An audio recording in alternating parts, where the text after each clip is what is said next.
Okay, today I'm going to show you how to magnetize this non-magnetic Phillips screwdriver so that you could pick up,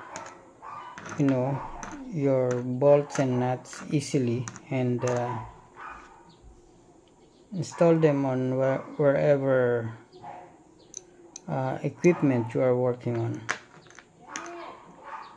The way to do this is just to get a regular magnet and then just attach it, or if you have an old hard drive you can get its magnet,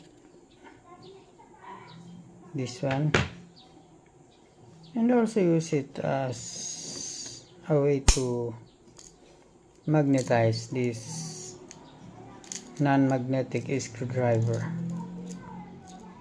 Then let's try.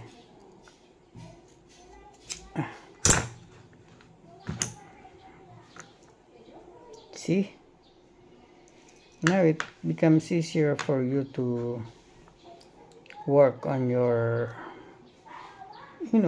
repairs easily by picking up bolts and nuts and installing them on your equipment. Okay, that's it. I hope you enjoyed the video and thank you for watching. See you next time.